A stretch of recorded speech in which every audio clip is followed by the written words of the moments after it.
So our next guest is the offensive coordinator at South Florida, Charlie Weis Jr. Charlie, when was the first time you remembered, I think I may want to be a football coach? I think it was, back in the day when my dad was with the Patriots and he had won his first Super Bowl. They just beat the Rams, huge upset. And I was on the field after the game and seeing him lift that trophy up and just being a little kid and being like, dang, this is a pretty cool thing to do. I think I want to do that one day. So that was probably the first time I remember thinking it. And then just kind of as growing up and being around the sport, it was something I always knew that I think would be fun to be around. And when you think back on your time at Notre Dame, what were some of the biggest lessons that you've taken with you down the road? I think I learned a lot of lessons, especially from my dad and my family, just about the highs and lows of football. There's going to be really great moments and there's going to be tough ones as well. So, there's great times, especially in the early years in 05 and 06 and seeing the success that we had and Brady Quinn and going to Heisman ceremonies and big bowl games and all that stuff. And it was just a great deal. And then as, the years went on, it didn't go as well. And eventually, leading to my dad getting let go was obviously some tough times, but definitely some great lessons to learn and how, my dad kept those relationships with a lot of the players.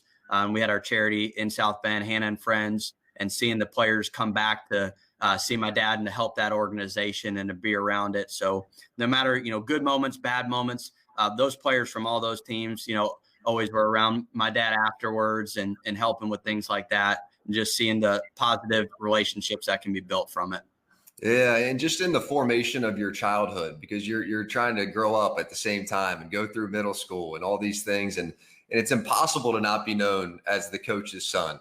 So what were some of the biggest challenges that you went through as you tried to grow up too?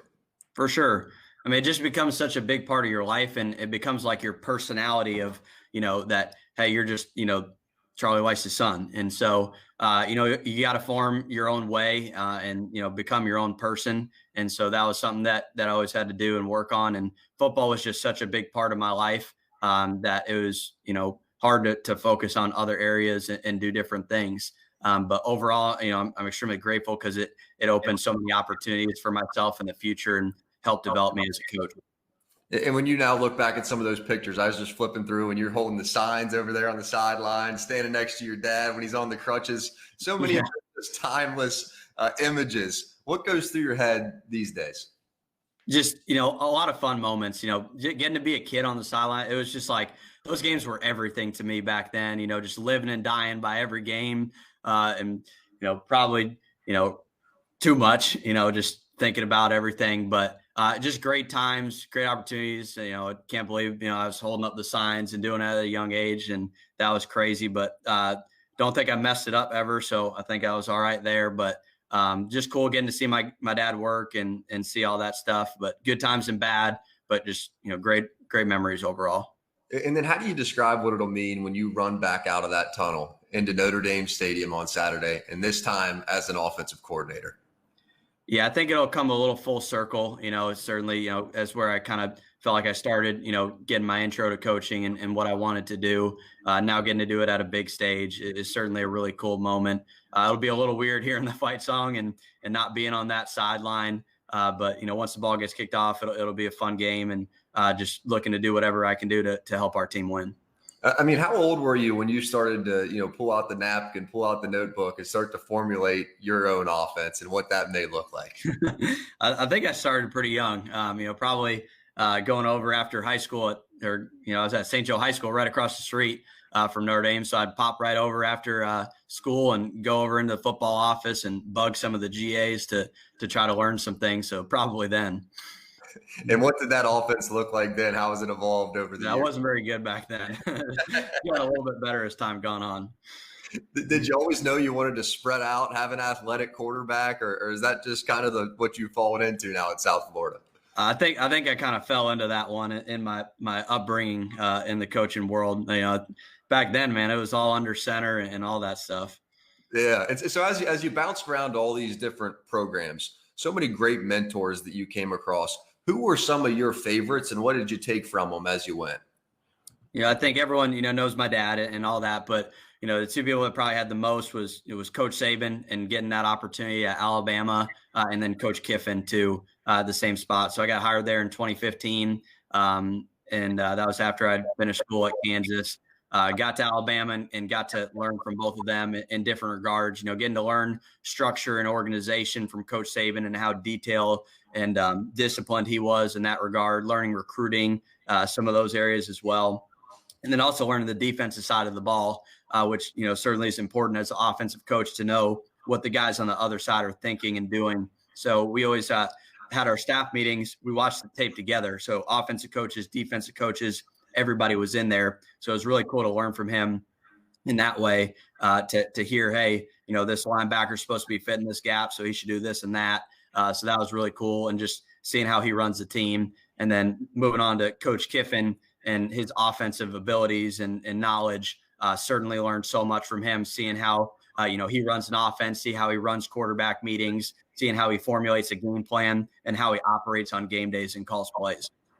And why do you think Coach Kiffin decided, hey, I think I'm going to trust this kid, young Charlie? Why am I going to trust this kid with my offense with so many things that he did over the years?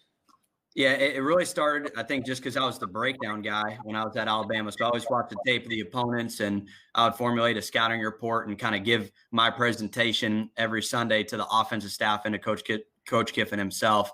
So I would go through and, hey, here's their defensive calls. Here's what they're teaching these people, anything that I could learn and give to them.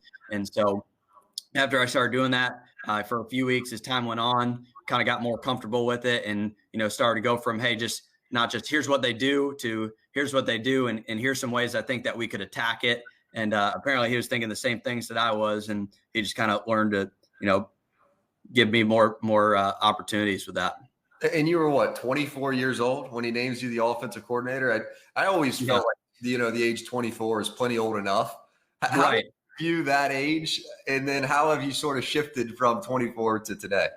Yeah. So I think because I've been around so many good coaches at such a young age and got my start so young, that it prepared me for that opportunity. But certainly when I was hired, he knew there was still things for me to learn and to grow. And so he did a really good job of not just throwing me into the fire and say, boom, here you go be an OC without, any help. And he did a really good job of, hey, here, teaching me how to run offensive meetings, how to deal with certain issues or how to handle quarterback controversy or, competition, some of those things, how to call the game, hey, start with these plays, get to this if they're going to that.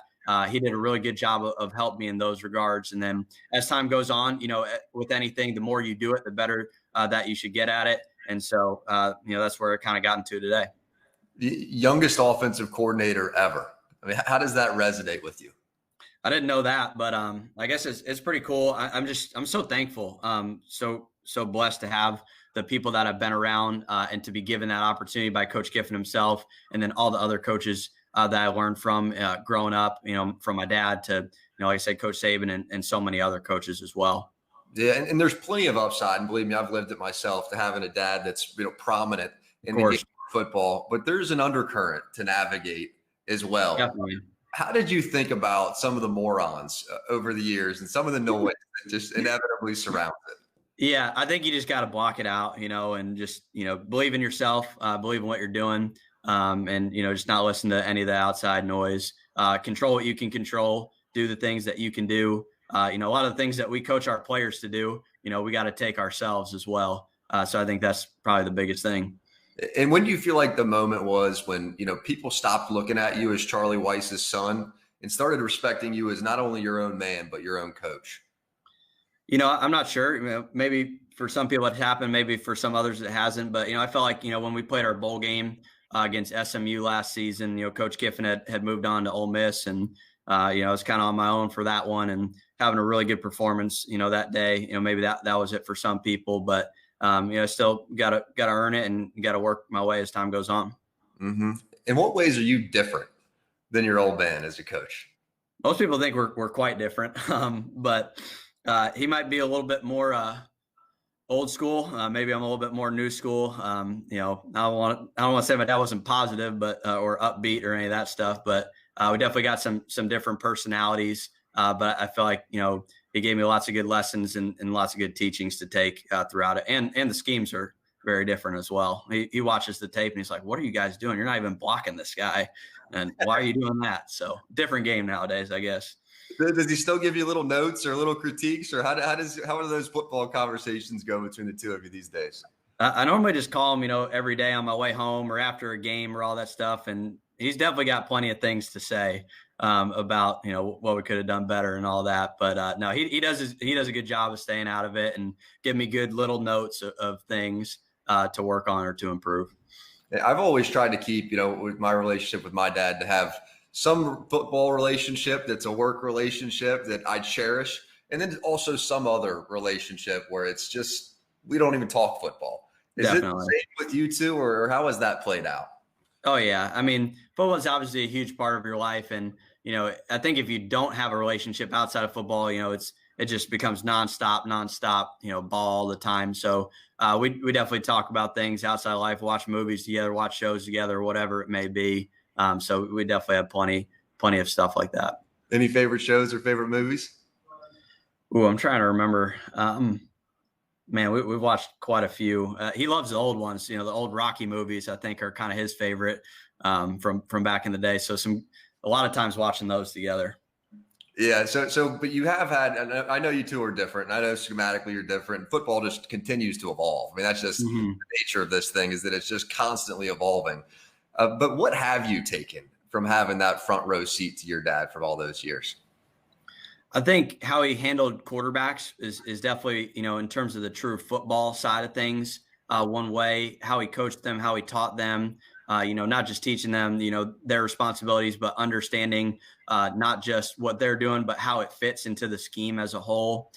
Also knowing defensively what teams are trying to do, how to teach coverages and some of those things. So from the football side of things, I think those things still relate, no matter what your scheme is. Getting your quarterbacks to understand your thought process, how you think as a play caller, so they can kind of be ready and kind of anticipate the things that you're going to get to. And then, just from getting the buy-in from your players and, getting them to understand the offense and some of those things will also stick out. Went back and watched your first game of the season, a couple athletic quarterbacks, you're mixing them in there. What's the thought process behind using two quarterbacks in the spread set that you're putting together here? We got through camp and with the open competition, for the quarterback, and those two guys, we felt earned, playing time, both of them. So, we didn't feel like there was a drop off from one to the other. So going into the first game, we wanted to give them both a look, see how they performed and see how they did. And I thought they both did a good job with the opportunities that they had. We wanted to take these early games to kind of find, who's our guy going to be and see how they operate. And that number one, Johnny Ford, looks like Darren Sproles or something to me. He is. He's special. Who's the comparison? How do you think about his game? Yeah, I think Sproles is a great one. Anytime you see a little 5'6", 5'7" running back. But another one that I had was at FAU, Devin Singletary, who now plays for the Buffalo Bills. He was a guy that could make you miss in a phone booth. Motor was a little bit bigger than Johnny is. But Johnny has that same capability of, hey, you could have an unblocked player, right in the middle, and he can make you miss in a tiny little space. So he's got some special abilities that way. And what do you learn year by year as a play caller? What do you feel like, as you're 24, now you're 25, now you're 26, or now you're 27?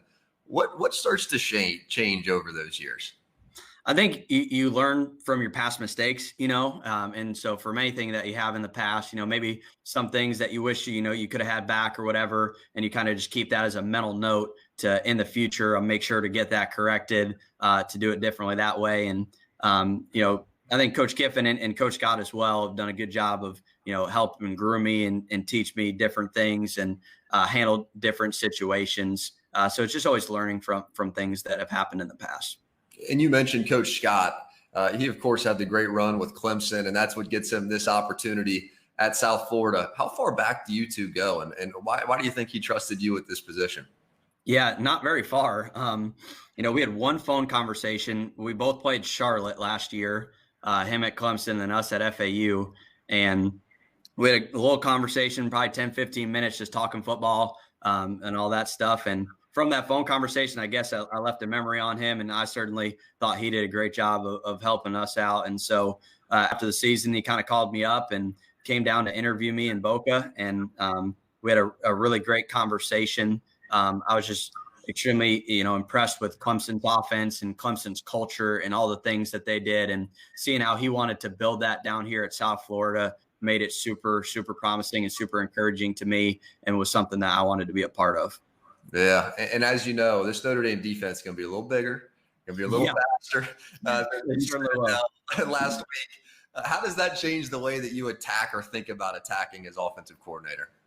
I think as an offensive coordinator, you're always trying to get your players in the best possible positions to win.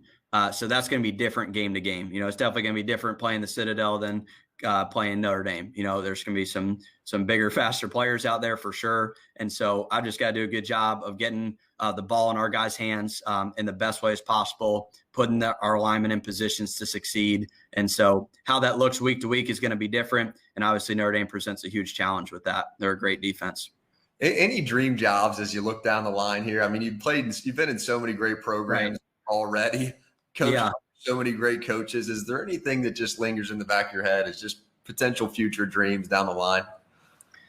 Not necessarily. I think I've always just been so blessed, to be in the places that I've been, and to be, the OC at South Florida under Coach Scott is something like, I love my job and I love being here. I love our culture and everything that we're building. And so I really am not focused on anything other than just being the best coach that I can be and being the best coordinator I can be for our players and our coaches here at South Florida.